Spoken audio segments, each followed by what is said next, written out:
nós vimos que Pessa já é uma atitude ritual, cultural, ritualística, que Moshe Rabbeinu trouxe para o História Calamitato há 3.547 anos atrás.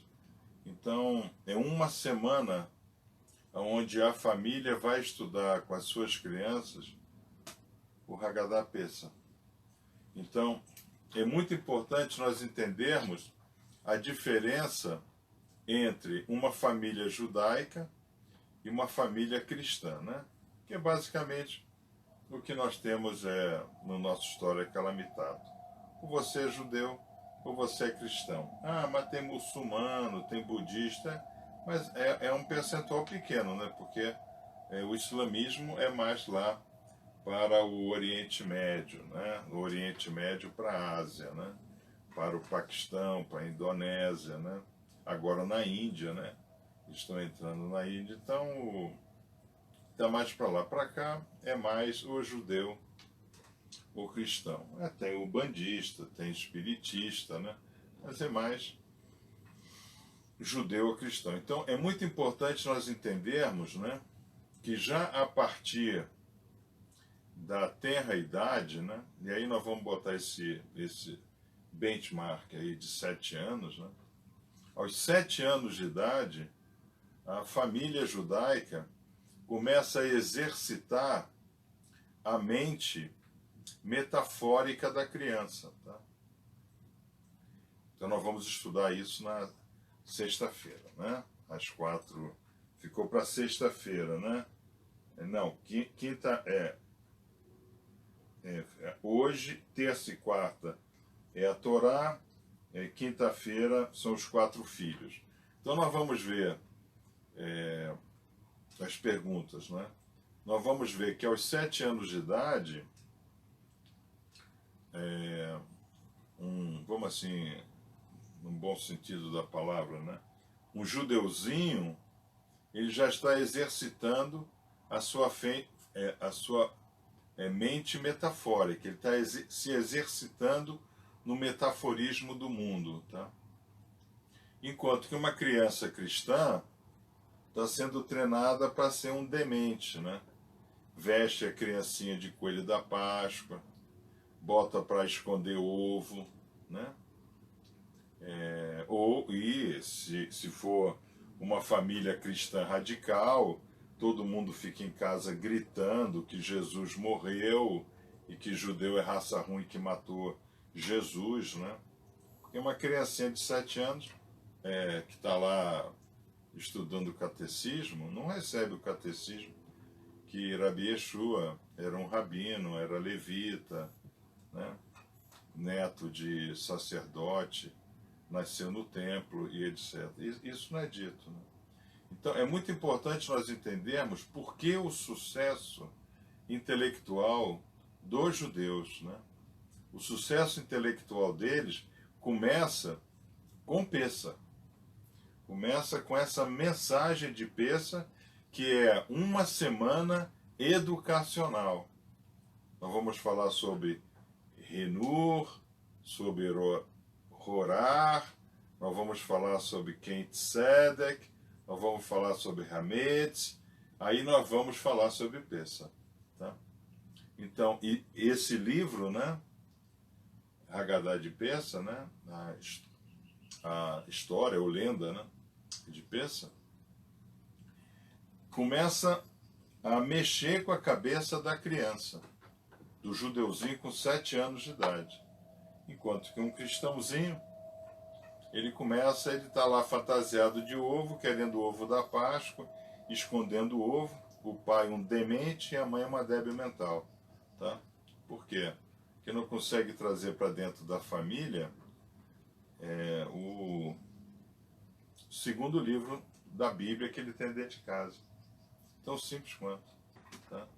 Então vamos colocar as coisas, né, na seriedade da semana.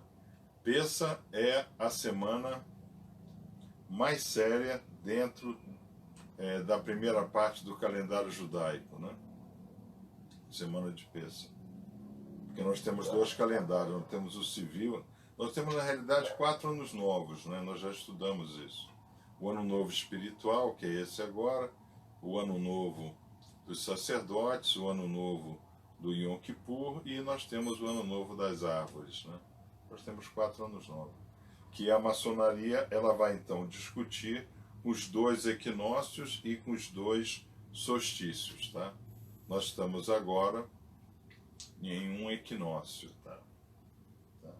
Então, 6 horas, ó. Tá? Então, é importante, né, nós termos isso em mente, né? Essa é uma semana de educação.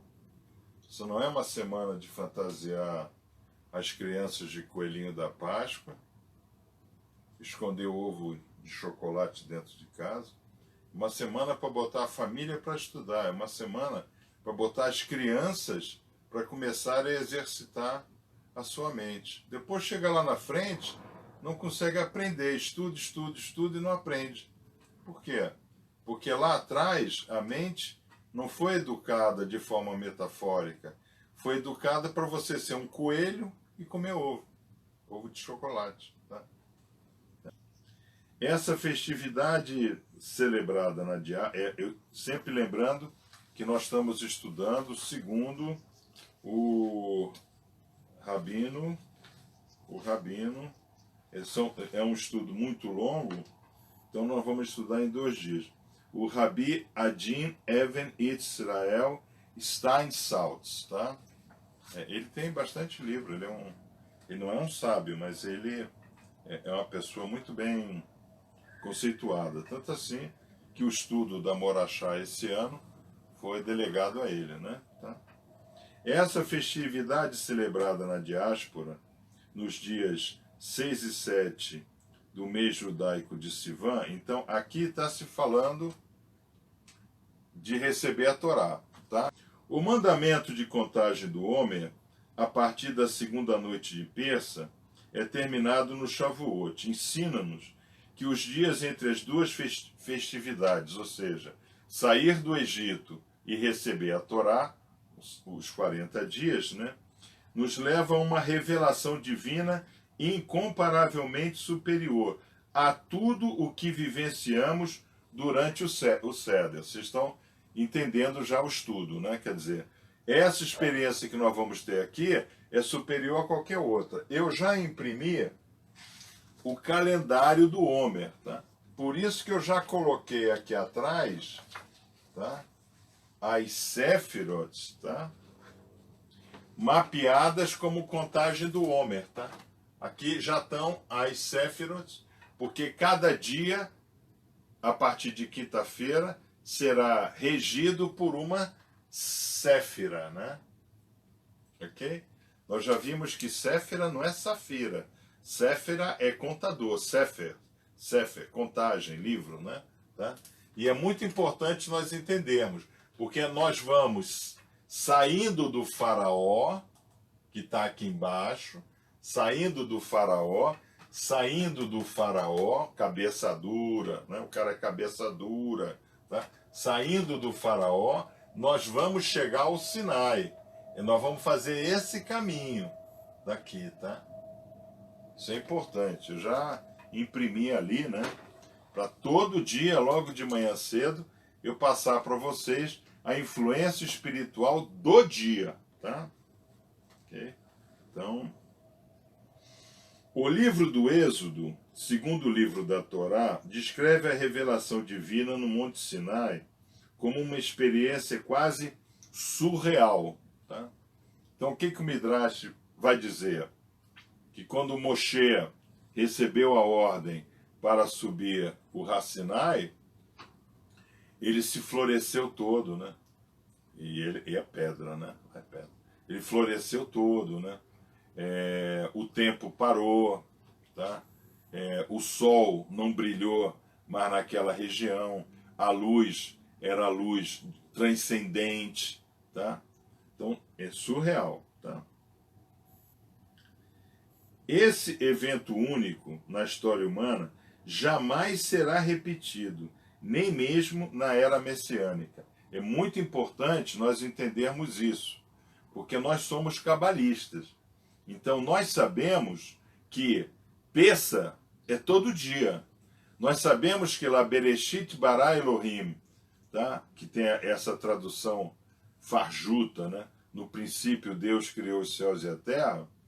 Deus não criou, porque Deus não faz uma coisa no passado, nem Deus faz uma coisa no futuro. Deus faz, porque ele é R-E, H-R-E. Eu sou aquele que é, tá? Então, Pessa nunca deixa de existir. Então, certa vez um aluno me perguntou, né, porque tem sempre aquela risada, né, de Mona Lisa, né? Você olha assim para a plateia, né? Tá todo mundo travestido de Mona Lisa, né? Tá? Aquele riso, pô, tem horror esse riso da Mona Lisa. Aí eu falei assim, olha, ô amigão, deixa eu te explicar uma coisa, né? Eu não tenho capacidade de eliminar a sua ignorância, tá? Mas tem umas coisas que são básicas que você aprende até vendo desenho animado, né? Então, se alguém está 3.000 anos daqui, né, lá observando a Terra em um telescópio, sabe o que ele está vendo lá agora? Ele está vendo Moshe no Sinai. Você entendeu? Tá? Aí diz, pô, Rabi, desculpa. Ele diz, desculpa não, você está cortado do curso. Pode sair. Tá? Gosto do sorriso da Mona Lisa. Porque nós não podemos aceitar jamais, quando nós estamos estudando um texto sagrado, o deboche para com o sagrado. Tá? Então é muito importante essa lição para vocês. Tá? Imaginem que não existe o que foi criado. Tudo é criado todo dia, toda hora, todo minuto. Nós não somos o muro. Tá? Nós somos sutis, nós somos pensamento. Tá? Então, essa semana é importante porque nós vamos conseguir libertar nossos pensamentos, tá? Muito importante. Eu vejo a dificuldade, né, dos idólatras católicos marianos, né, de conseguir se libertar. Então eu liguei a televisão, aí estava lá um padre. Atrás do padre, um cavalo enorme de São Jorge, com São Jorge em cima, assim, com escudo, né, com a gládia dele, etc. Ele usava a gládia porque ele era romano, tá? A gládia dele, né? E do lado dele estava um macumbista, estava um espiritista, né? Não tinha evangelista lá, não. Tá? Aí ele falou assim, não, nós estamos aqui em oração para São Jorge, com o seu cavalo, passar por cima do coronavírus. E estava lotado o lugar de gente, você entendeu? Lotado. Então realmente tem gente que acredita que indo lá e tocando a mão no cavalo vai espantar o corona, ou vai passar o coronavírus para o cavalo, o coronavírus vai sair dele e vai para o cavalo. Tá? Então isso é muito importante, nós nunca perdermos a percepção, tá? Que a criação é eterna. Nós estamos sempre em criação. Tá? Nós podemos irmos para trás ou irmos para frente, tá? Mas nós estamos sempre sendo criados. Tá? Então vamos lá. Em meio a trovões e raios e ao toque do chofar, milhões de seres humanos vivenciaram uma revelação indescritível do infinito. Deus revelou-se perante todo o povo de Israel, face a face, e proclamou os Aseret HaDibrot, né? Nós chamamos de Devarot, porque para nós, né, nós não usamos o texto masorético na Kabbalah, então aquilo para nós não é um beit, né? É um beit com som de V, tá? Então para nós é a Aseret Devarot, tá? Mas aqui está escrito Debrot, sem problema nenhum, né? Porque Dibur, né? Nós vamos ter que ter essa instrução, nós vamos ter que encaixar Dibur aí no meio, né? Vamos ver como é que a gente faz, tá? Que são chamados 10 pronunciamentos, comumente e erroneamente traduzidos como 10 mandamentos. Tá? Então isso também é uma coisa que eu venho sempre falando para vocês. Tá? Okay? Vamos continuar. A revelação divina no Sinai foi um evento sem paralelo. Então aqui, aí, né, a gente nunca deve criticar um outro rabino, né? Mas aqui vem a crítica, ele está usando o verbo no passado. Então atrapalha um leitor que está estudando o texto sem um moretorá, né? Sem um mestre de Torá. Tá? Então não foi um evento, é um evento. Tá? Tanto é um evento que ao longo do próprio artigo ele vai dizer que nós estamos vivenciando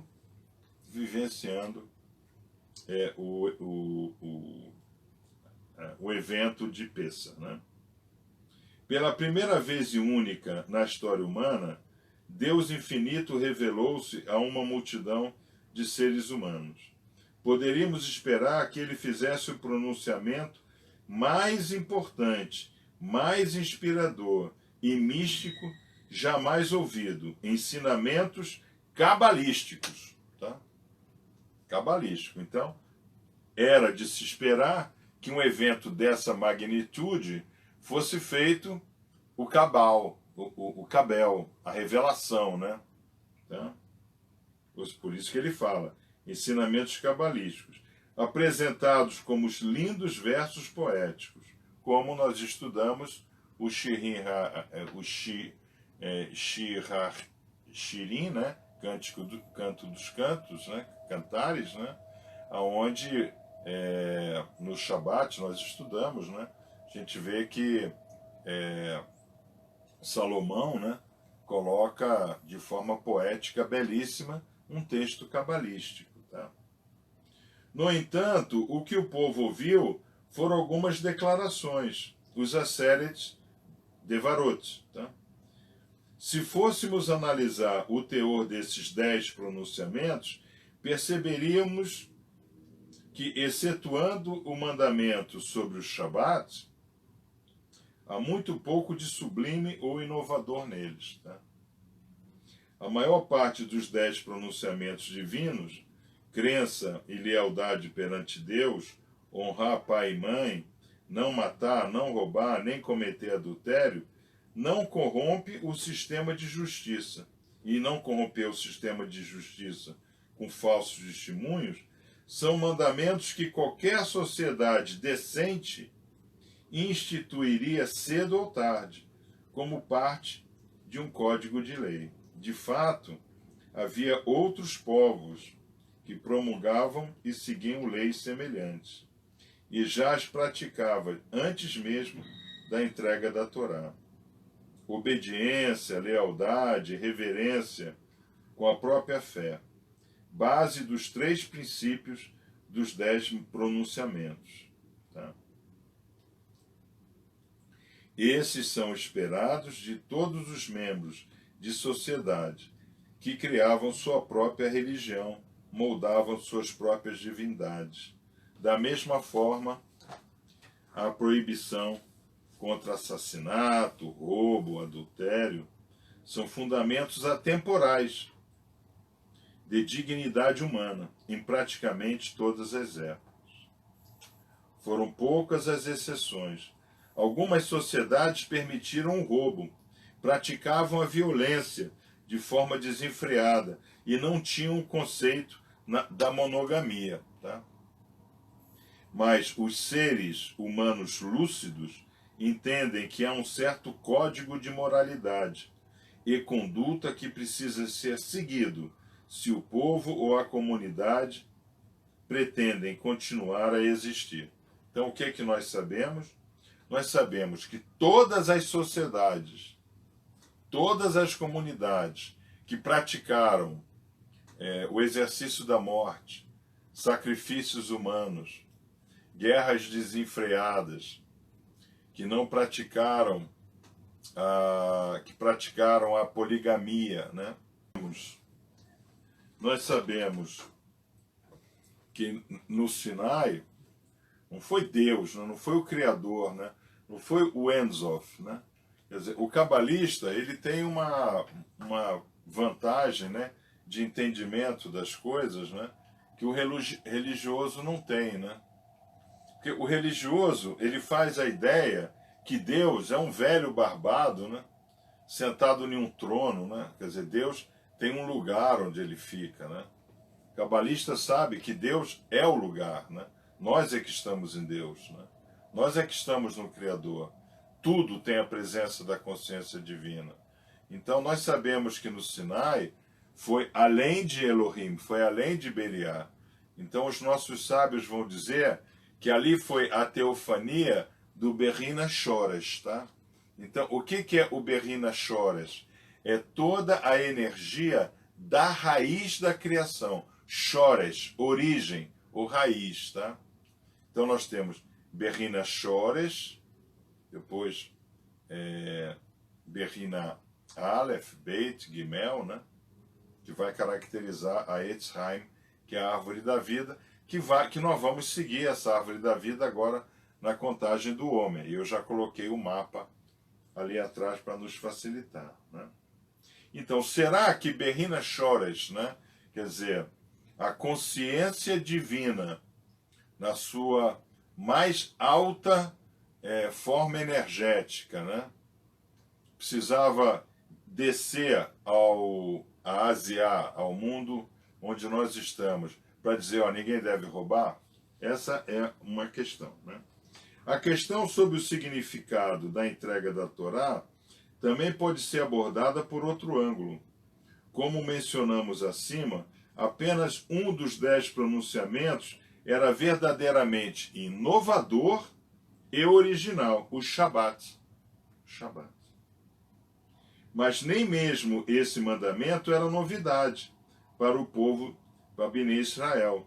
Os filhos de Israel guardavam o Shabat em maior ou menor grau, antes mesmo da revelação divina no Sinai. Tá? Antes mesmo.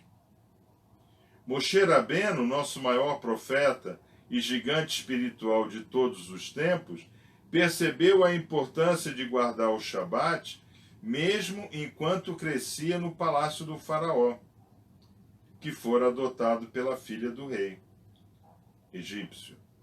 Moshe convenceu o faraó a conceder aos escravos israelitas um dia de descanso. Um dia de descanso. Tá? A pretexto, alegando que se os israelitas descansassem um dia, teriam uma boa recuperação de seu trabalho e seriam mais produtivos nos demais dias da semana. Mas o objetivo de Moshe não era apenas diminuir o peso que recaía sobre seu povo. Ele queria permitir que respeitassem o Shabat. E eu achei interessante, né? Porque numa dessas madrugadas de Shabat, que eu estava esperando a instrução, né? Vim de Jerusalém, né? Eles estão 6 horas à frente, né? Então, 8h30, 9 horas lá, são 3 horas da manhã aqui. Eu estava fazendo hora, aí liguei a televisão e estava lá os 10 mandamentos, né? Aquele filme bem antigo, 1958, né? Os 10 mandamentos. E eu peguei exatamente a cena que lá o personagem, né, que fazia Moshe Rabbeinu, né, estava convencendo o faraó a dar um dia de descanso. Eu peguei exatamente esse momento, né? Quer dizer, é uma coisa bem clássica, né? Isso daí, né? O conhecimento de vários mandamentos da Torá precedeu a revelação divina no Monte Sinai. O Talmud nos ensina que nosso patriarca Avraham Avinu cumpria com todos os mandamentos da Torá. No livro de Gênesis, o Eterno assim se refere ao primeiro patriarca, Avraham. E guardou minha sentença e meus mandamentos, meus estatutos e minhas leis. Isso está em Gênesis, Bereshit 26:5. Tá? Então, saia da sua casa, saia da sua terra, da sua parentela, da casa do seu pai. Né? Essas 3 saídas significam as 3 entradas na lei de Deus. Né? Não nos deve surpreender o fato de os patriarcas terem cumprido com a Torá. seria impensável pensar que os três patriarcas, Abraão, Isaac e Yaakov, a quem a Cabalá se refere como as rodas da carruagem divina. Tá? Então, não dá para vocês verem, né? Ali na imagem tem um pontinho, né? Aquele quadro ali é a Marba, né? Que é a carruagem de Ezequiel, né? Ela é a grande imagem, né? Cabalista, né? Tá? E cujo mérito invocamos toda vez que rezamos o Shemone Esser da Amidá. Poderiam desviar-se uma letra que fosse no cumprimento da vontade divina.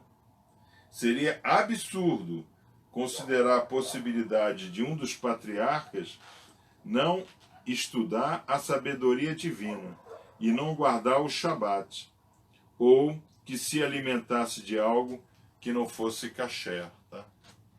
Então, hoje nós temos a necessidade de tudo isso aqui para entender a Torá. Né? Entender não, que nós nunca vamos conseguir entender a Torá. Tá? Nós sempre vamos conseguir tocar a Torá. Só Mashiach virá nos ensinar, nos trazer o conhecimento da Torá. Porque nem Moshe fez isso. Né? Moshe nos deu a Torá, mas ele não nos explicou a Torá. Tá? Ele explicava lá, e os nossos sábios vêm ao longo dos anos nos explicando. Por isso que o primeiro dogma, né, da Kabbalah é que a revelação é progressiva. Né? Para mim, para cada um de vocês, para os nossos sábios, né? Uma instrução dessa hoje, que nós estamos tendo, Rabi Yeshua não conseguiria dar para os seus discípulos, tá? Porque ele ainda não tinha todo esse conhecimento que hoje se tem. Tá? Na verdade, Avraham Avinu, além de ter conhecimento da Torá, conhecia até mesmo os seus segredos mais profundos, que encontraram expressão no estudo da Kabbalah. Acredita-se que nosso primeiro patriarca tenha sido o autor do que constitui talvez o mais antigo trabalho cabalista, o Sefer Yetzirah, livro da formação. Então é aquilo que eu coloquei para vocês. Avraham Avinu, não é que ele estava aqui em Asiá e Yetzirah lá, não. Yetzirah estava em Asiá de Avraham Avinu e Avraham Avinu estava em Yetzirah dos Anashim. Por isso que ele estava lá debaixo da árvore, curando no terceiro dia da sua circuncisão, né? Dor, inflamação, o pior de todos os dias, né? Latejamento, dificuldade de urinar, estava com todos os problemas que um ser humano pode ter. E 3 Anashim vieram conversar com ele. Tá? Ele imediatamente ficou curado, se prostrou perante com o rosto no chão. Aí os tontos cristãos vão dizer que era Jesus Cristo. Pô, eu não sei de onde é que o cara consegue ter uma imaginação. Nem o Walt Disney, né? Quando ele bolou o Mickey Mouse, ele conseguiu ter, nem o pessoal dos Simpsons, né, tem tanta imaginação. Mas ele foi lá, se prostrou. Tá? E nós cabalistas sabemos o quê? Sabemos que aquele que ele se prostrou era uma entidade de Elohim, ou seja, do mundo de Beriá. Os outros 2 eram entidades de Yetzirah. Por isso que ele não deu assim muito...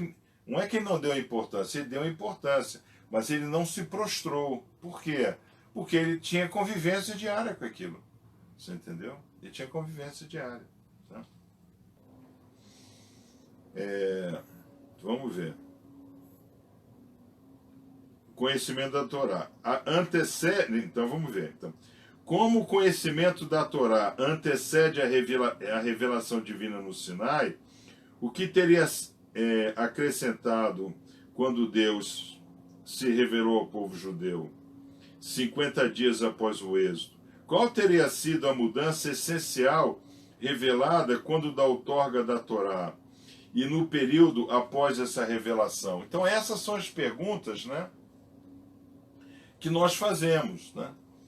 Porque a saída do Egito, nem Moshe Rabbeinu imaginava o que ia acontecer, tá? Moshe Rabbeinu já tinha contato com Elohim, porque nós sabemos, lá que em Shemot 12, é dito que aos seus pais, eu me revelei como El Shaddai, ou seja, o mundo de Yetzirah. O El vem antes, Yetzirah. Tá? Agora, El Shaddai, né? Não é plural. Elohim já é plural, né? Já é plural. Elohim, Maim, né? Tem uma série de palavras que a gente só pode pronunciar no plural, né? Então, por que nós sabemos que é Elohim? Porque ele se apresenta como o tetragrama, tá? Yod He Vav He, que é traduzido como Adonai, né? O Senhor, né? Então vamos ver. O desejo de se aproximar de Deus, tá? Então, qual foi a história que Moshe Rabbeinu levou para dentro de Geshem, para aquele povo que estava em cativeiro há 215 anos, para que o acompanhasse, saísse com ele, fizesse o êxodo com ele? Nós vamos estar face a face com o Deus de nossos pais. Essa foi a conversa dele, tá?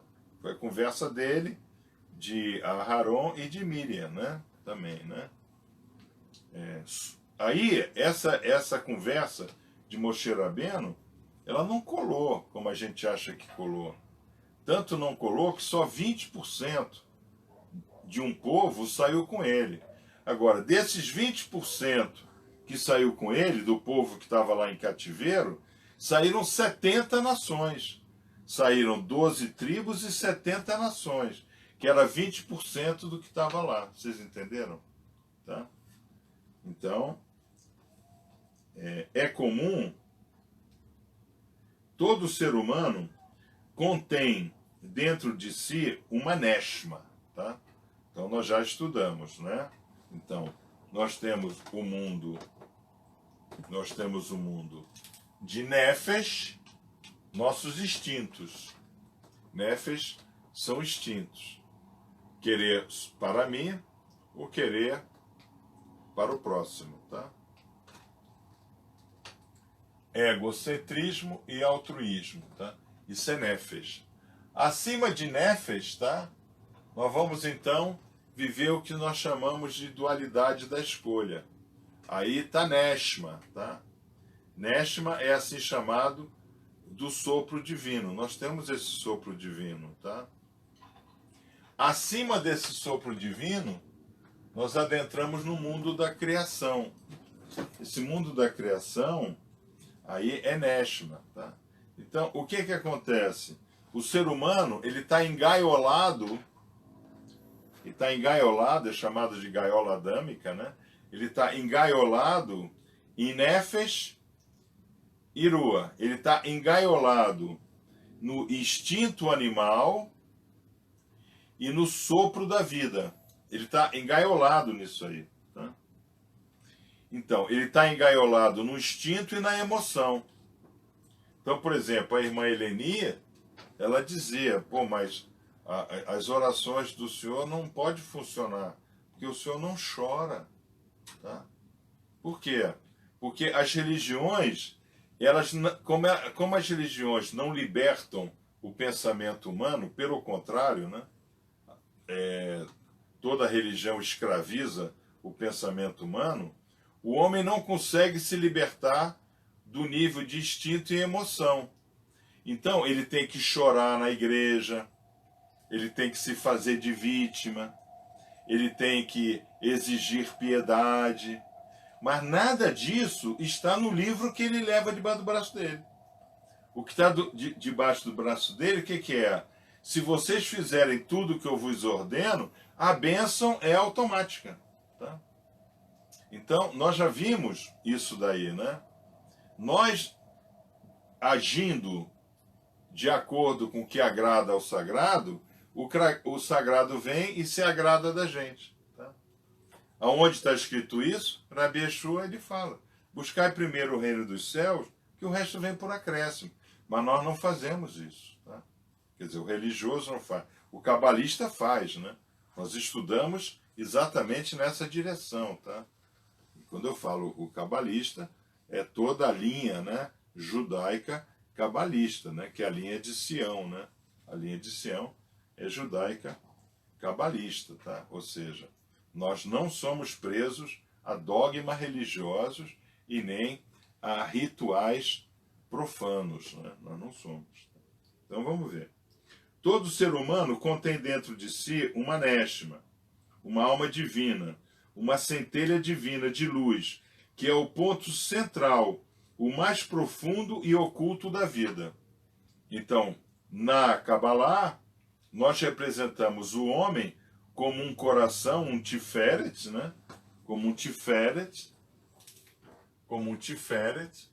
Nós representamos o homem como um tiferet.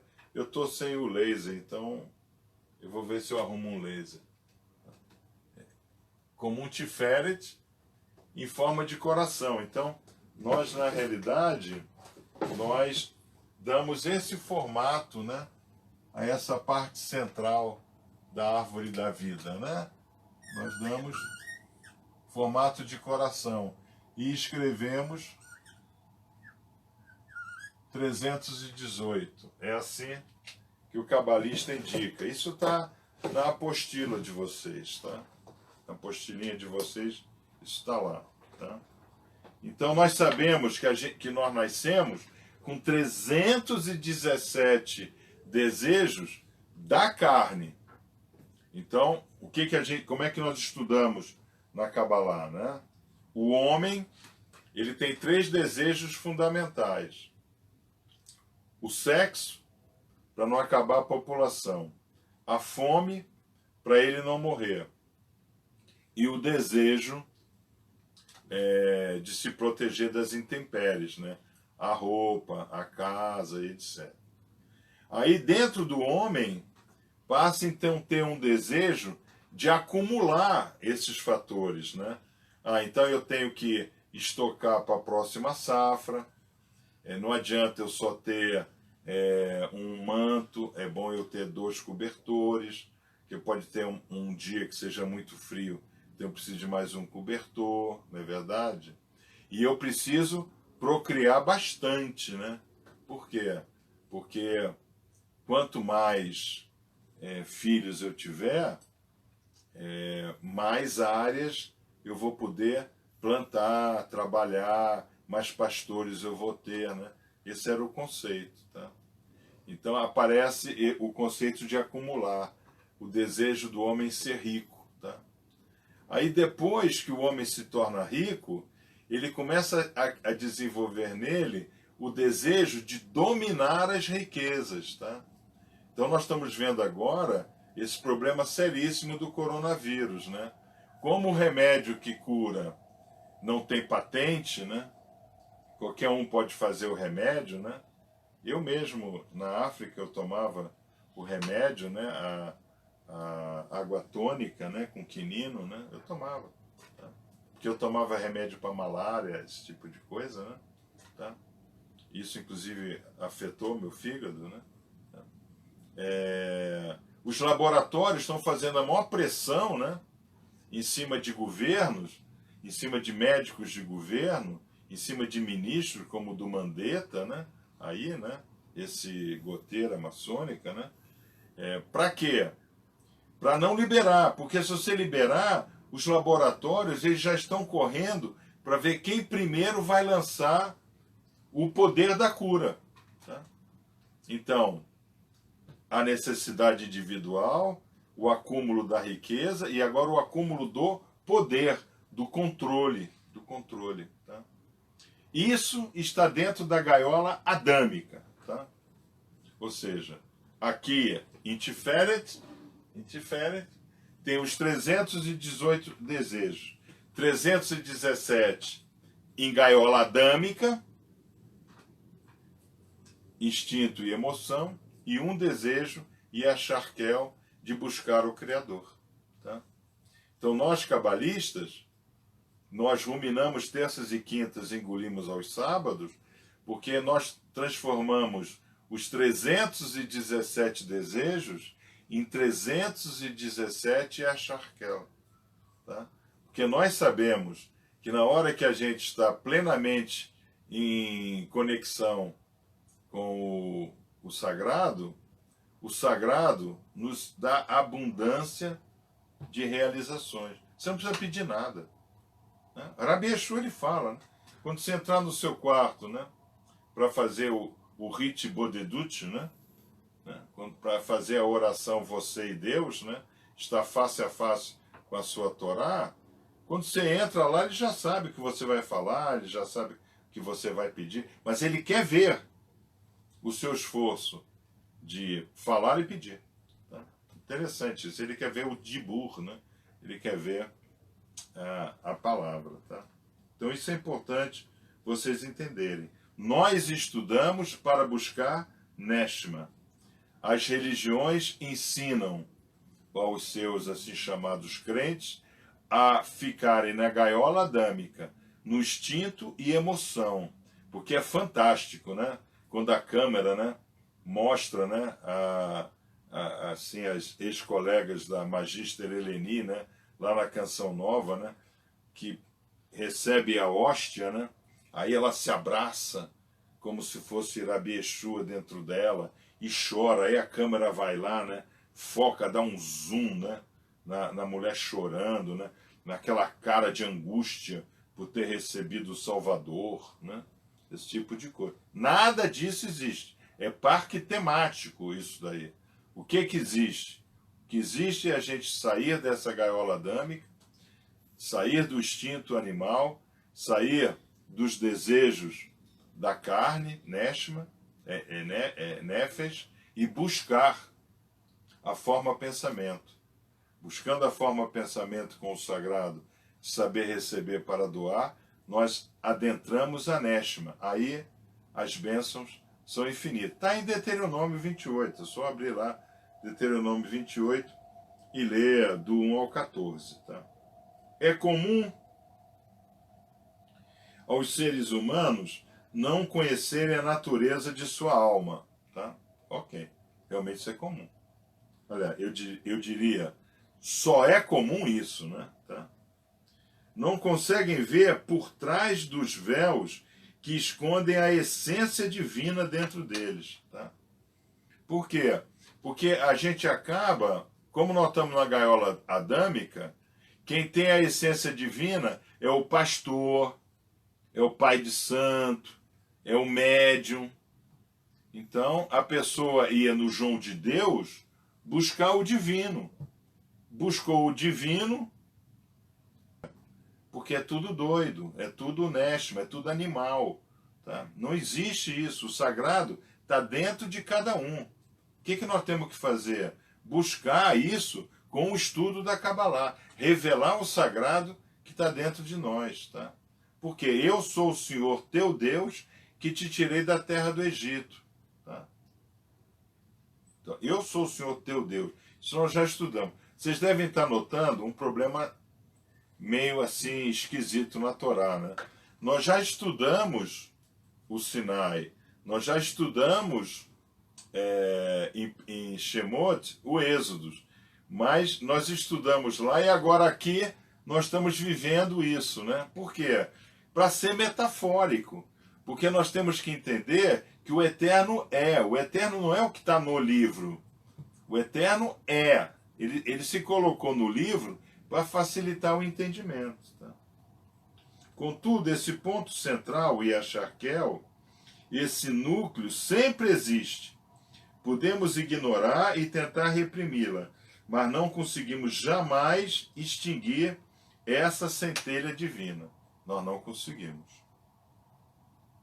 É como esse ponto mais íntimo de nosso interior, o sagrado dos sagrados, Kodesh Kodeshim. Então, o templo, o tabernáculo, né? O Mishkan, o templo móvel, ele representa o homem, tá? O homem. Então, eu primeiro dou de cara com o meu corbão lá, eu me sacrifico. Eu tenho que sacrificar o lado animal que está em mim. Depois eu vou passar pela experiência de me comunicar com ele o quê? Pelo odor da minha santidade, o Ketoret, tá? Depois eu vou chegar mais próximo dele, acendendo a menorá que está dentro de mim, me alimentando da bênção da terra, Hamot Zila Remen, né? Aí eu fico nessa situação. Eu busco a santidade, mas ainda não cheguei à santificação. Eu chego à santificação uma vez por ano no Yom Kippur, quando eu adentro o Kodesh Kodeshim. Ou seja, quando eu vou dentro de mim e busco a Shekhinah. E o que nós estudamos no Shabat? Shekhinah e Shechin, tá? Se escreve igualmente. Então, a presença divina se escreve igual à palavra vizinho. Então, aí eu consigo ser vizinho do sagrado. E o sagrado é meu vizinho. É belíssimo isso, né? Eu acho a Kabbalah um negócio extraordinário, né? Tá? Quem entende a mecânica da Kabbalah, fica em contato. É tão simples como acender um interruptor, mas você tem que pagar a conta da luz, tá? O interruptor é um negócio super... Pum, ligou a luz. Pô, mas eu não paguei a conta da luz, eu não passei pelo corbão lá, eu não acendi meu incenso, eu não mantive o meu azeite trocado, eu não mantive a luz do sagrado acesa dentro de mim, então eu vou fazer assim, não vai acontecer nada. Vocês entenderam? Por isso que a gente rumina terças e quintas e engole nos sábados, tá? É divino o homem consciente ou inconscientemente anseia encontrar sua origem. Ou seja, mesmo esse medonho do João Gilberto, já morreu, do Gilberto Gil, que disse Deus é invenção dos homens, ele falou aquilo, mas ele busca Deus. Ele sabe disso. Todo homem sabe disso. Sabe por quê? Até o animal sabe disso. Como é que você acha que o João de Barro sabe fazer uma casa voltada para o norte? Como é que você acha que as baleias não se perdem? Vocês já imaginaram isso daí? Oceano Atlântico, né? Então eu, por exemplo, tive essa oportunidade de acompanhar a rota das baleias, né? Que saem do norte das Ilhas Britânicas, descem no inverno, pegam a corrente do Golfo, vão até Cape Town, na África do Sul, aí tem um cliff, né? Você fica lá em cima, você fica vendo as baleias, né, procriarem, né, ali embaixo, né. Aí dá um determinado dia do ano, as baleias sai tudo e vem mais para o sul do Atlântico. Como é que elas sabem disso? Elas sabem o quê? Baleia tem GPS? Tem GPS, mas é um GPS diferente do nosso. Nós precisamos de desenvolver devices, né, equipamentos, né, sofisticados de tecnologia, porque nós perdemos o contato com o sagrado, lá na Lemúria. Tá? Por exemplo, os aborígenes, né, aquela população que habitava na Austrália antes dos ingleses chegarem lá no século XVIII, né, eles tinham toda a Austrália mapeada, todas as elevações, eles tinham tudo. Tá? Por quê? Por viagem astral. Eles conseguiam, né, se colocar num mundo espiritual. Tá? Então, os aborígenes é o quê? É vestígio do povo da Lemúria. Tá? É vestígio. Por exemplo, vamos supor, o coronavírus matou todo mundo civilizado, né? Que Mashiach nos salve, né? Mas vai ficar tribo indígena no interior da Amazônia, que não tem a menor ideia que está acontecendo o coronavírus, vão ficar comunidades de esquimó, vão ficar comunidades de índios Apache, vão ficar comunidades de aborígenes, né? Aí a civilização começa de novo, né? que é nós sempre começamos de novo, porque a civilização nunca termina, né? Aí esse povo está aí, você entendeu? Essa é a ideia, né? Então vamos ver. O Altíssimo, consequentemente a humanidade, é atraída pelo metafísico e o transcendental. Tá? Isso eu posso garantir para vocês que é verdade, né? Ainda que muitos seres humanos usem sua alma de forma errada, interpretam mal os seus chamados e sigam uma enorme variedade de deuses e religiões falsas, né? Tá? Ó, tá vendo? O Carneiro Pedro está colocando aqui, né? A tartaruga volta para o mesmo lugar que nasceu, depois de mais de 20 anos, sem contato com o... Gente, sabe? Eu falei para vocês, outro dia, antes de que tivesse um besouro, um bicho marimbondo desse tamanho aqui. Puxa vida, eu atrasei o início, abri janela, consegui botar ele de volta para a natureza. A gente não pode sair matando as coisas, tá? Tudo tem um propósito divino, senão não estava aqui. Tudo que tem vida tem propósito divino. Tá? As sociedades e ideologias que tentaram erradicar a religião não tiveram sucesso em suas tentativas, pois o ser humano é religioso em sua própria essência, e a essência de sua existência é a sua alma divina. Por isso que nós, cabalistas, né, segundo o Menard, né, segundo o Steinberg, né, nós somos 1.800.000 cabalistas, né, por isso que os cabalistas respeitam todas as religiões, todas, sem exceção. Nós respeitamos todas. Tá? Por quê? Porque esse é a expressão desse desejo interior da pessoa.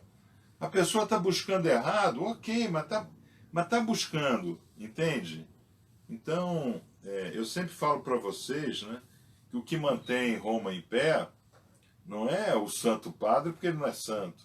O que mantém Roma em pé são as irmãs de caridade com os orfanatos, com os asilos, né? Com todo esse trabalho de educação, né? De colégio que elas fazem. Tá? Não é a religião que mantém, mas é o que agrada o Eterno que mantém a igreja em pé, que é o trabalho das irmãs de caridade. Então, Baruch Hashem por elas. Né? Então, vamos ver. A essência de sua existência é sua alma divina, do homem. Portanto, não nos surpreende o fato de que um número sem fim de seres humanos esteja disposto a entregar sua vida à sua religião. Então nós tivemos, né, os mártires, né, no início do cristianismo, né, eles entravam sorrindo, né, na frente da morte no Coliseu. Né. Ao longo da história judaica, muitos judeus que nem sequer cumpriam mandamentos da Torá, optaram pela tortura e morte a renunciar à fé. Aqui são os macabeus, né? Os macabeus, eles optaram por isso. Essas tentativas são fúteis e quase sempre danosas e contraproducentes. Pois se por um lado é verdade que Deus é totalmente despido do físico, ele tampouco é um ser espiritual. Então, esse é a grande forma herética do cristianismo, né? Deus é espírito. Tá? Não, Deus não é espírito. Você não pode dizer o que Deus é, você não sabe o que é. Tá? Então eu tinha cada bate-boca com os padres aí de baixo. Né? Ah, Deus é espírito. Não, Deus não é espírito. Você não sabe como é Deus. Ninguém sabe como é. Tá? Deus não é nem material e nem espiritual. O eterno é consciência do próprio eterno. Nós não temos a menor ideia. Na Kabbalah nós somos proibidos de tentar desvendar esse mistério. Tá? Atribuir-lhe qualidades espirituais a Deus é uma blasfêmia, comparável a acreditar que ele é físico. Tá? Então aqui o cristianismo ele traz duas blasfêmias, tá? Ele fala que Deus é Espírito e que Jesus Cristo é Filho unigênito de Deus. O cristianismo traz dentro dele duas blasfêmias. Por isso que Maimônides, né, o grande sábio do século XI, XII, né, quando estava faltando homem no Iêmen, né, e as mulheres judias querendo dar continuidade à geração, né, de Sirach, né, e Yaakov, ele disse, ó, casa com um muçulmano, mas não casa com um cristão. Porque a blasfêmia idolátrica do cristão é inconcebível. Pelo menos o muçulmano acredita em um só Deus e tem somente um profeta, que não é Deus, né? Muhammad não é Deus, é profeta. Tá? Então, o cristianismo é uma patifaria generalizada, né? Tá? Jesus Cristo é Deus. Gente do céu, isso é uma blasfêmia. Todos que pronunciaram essa sentença serão castigados, tá? Se não nessa vida, no mundo vindouro, tá? Por ter dito que Jesus Cristo é Deus. Nós não sabemos o que é Deus, tá? Nós existimos nele, mas nós não sabemos o que ele é, tá? Nós sabemos que ele não é matéria e que ele não é espírito, mas nós temos matéria e nós temos espírito, porque ele nos criou dessa forma, tá? Isso é muito sério, viu, gente? O Todo-Poderoso não é físico nem espiritual. Ele é exaltado acima de tudo. Comparado à sua infinita grandeza, mesmo a mais elevada espiritualidade é tão insignificante quanto a mais corporeidade. Tá? Então nós não podemos dizer, ele é o mais alto de todos os espíritos. Não, nós não podemos comparar o eterno a nada. Tá? Portanto, indagar se Deus não é físico nem espiritual, o que ele é, e respondendo, Deus é indefinível, incognoscível. O homem finito não pode nem sequer começar a compreender a essência divina. Então nós somos obrigados, né, a ir a Magid, né, que é mestre, né, da Torá, Moré Torá, nós somos obrigados a jurar que jamais iremos ter a curiosidade, é considerado um pensamento obsceno, imoral, eu tentar compreender a essência do divino. É inaceitável. Inaceitável. Pô, aí o pessoal vai, né? Desenha Deus, né? Um monte de coisa. Como ele está tão distante do físico quanto do espiritual, ignorar o físico e abraçar o espiritual não necessariamente leva a pessoa mais perto de Deus, tá? Isso também é um outro erro fantástico, tá? Pega toda essa gente que fica aí de terço na mão, horas, horas, finais de semana, 10 dias com terço na mão, fazendo a tal das novenas, né? Pega essa mulherada inútil aí de terço na mão, bota a vassoura na mão dela e ele vai lá na Cracolândia. Isso sim é um ato que vai agradar o coração do Eterno. Tá? O homem deveria perceber que tudo o que sabemos acerca do Todo-Poderoso e até o que julgamos que não podemos entender sobre ele, não nos leva a entender absolutamente nada sobre ele. Por isso que nós, cabalistas, nós definimos claramente os mundos. Tá? O Eterno criou um mundo da emanação chamado Atzilut. Tá? Então, por exemplo, eu estou aqui mas eu estou imaginando o Sinai. Por que eu estou imaginando o Sinai? Porque eu estive no Sinai. Todo aquele que busca esse Oriente, ele esteve no Sinai. Ele era um dos 70 povos. Era uma alma presente nos 70 povos. Tá? E aquele que acompanhar essa semana de Pessa, nitidamente demonstrou que estava no Sinai. Tá? Então eu estou aqui, eu consigo imaginar, né? É o mundo da emanação, né? Eu consigo imaginar, né? O Sinai todo florido, né? Eu, inclusive, a imagem que eu coloquei no artigo da semana para vocês, né? É o Sinai em forma de Torá, né? Tá? Né? Iluminado, né? Com aquele... Aquilo não é fogo, né? Que eu acendo. Aquele é o Berrina Chora. Quem por natureza é inatingível, o infinito, santificado e remoto.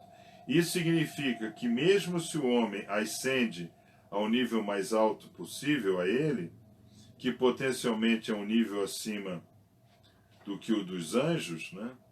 Isso é uma coisa interessante, né? Porque pelo Tânia, né, nós conseguimos ascender acima dos próprios anjos, né? A distância infinita que separa o homem finito do infinito não pode ser transposta por um ser humano.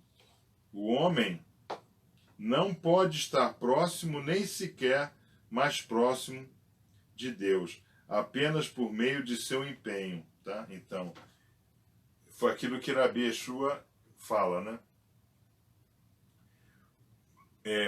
Por nós, pelo que nós fazemos, é impossível alcançar a Deus. Mas não para Deus. Para Deus nada é impossível. Tá? Não há ser humano que possa vencer os obstáculos e limitações inerentes às criaturas finitas, em um mundo finito, e alcançar o eterno, transcendente e remoto, ser infinito, independentemente de quão nobre ou justo ele seja. Tá? Então, tudo que nós ruminamos e engolimos no Shabat não é para que a gente se aproxime do sagrado, é para a gente estar preparado para que o sagrado se aproxime de nós. Tá? Essa é a grande diferença nossa para qualquer forma de religião, né? Tá? Então os cabalistas, né, que dentro do judaísmo, vocês sabem, né, no judaísmo se separou, né? O judaísmo ritualístico, que é esse que vocês veem, né, com chapelão, com os peotes, né, com esses paletós compridos, né? Um rabino normal. Ele é um rabino ritualístico, né? Tá? Ritualístico. Eu sempre falo para vocês que com a destruição do segundo templo, na época de peixes, né? O judaísmo e o cristianismo são faces da mesma moeda. Tá? Mas o cabalismo se separou totalmente. Os rabinos místicos, né? Os Mekubalim, né? Os rabinos místicos, eles se separaram, né? E eles mantiveram a tradição dos patriarcas, né? Avraham Avinu, e da casa de Moshe, né? Não houve nenhum cabalista até hoje maior que Moshe Rabbeinu, tá? Okay? Muito embora Rabi Yeshua fosse cabalista, né? Porque vocês veem que todas as passagens, né, que a gente estuda de Kabbalah, eu sempre encaixo uma instrução de Rabi Yeshua. Muito embora, né, a gente não possa estudar Brit Hadashah sem antes estudar a Torá e os profetas, porque fica vazio, né? Por exemplo, eu vejo pessoas citarem passagens paulinas, né? Porque Paulo, em 2 Coríntios, disse isso, aquilo outro. Mas, pô, da onde é que Paulo tirou aquilo? O cara não tem a menor ideia de onde é que Paulo tirou. Paulo está explicando a Torá, pô. Entendeu? Impressionante. A gente tem um mapa, né? Eu fiz esse mapa, eu não sei onde é que eu coloquei, né? Pelo Evangelho de Mateus, né? Onde eu consigo colocar a cronologia das parashiotes direitinho ali dentro. Tá? Eu tenho que ver, até ver onde é que está. Deve estar na biblioteca lá de baixo, né? Tá. Vamos ver. Aqui. Para muitos, seu maior desejo é chegar a Deus, mas não há como fazê-lo por nós mesmos, tá? Então, essa é a instrução de hoje. Amanhã nós vamos terminar o recebimento da Torá, começando com a ponte para o infinito, tá? A ponte para o infinito. Tá? Um shalom, um mevorah haverim, tá?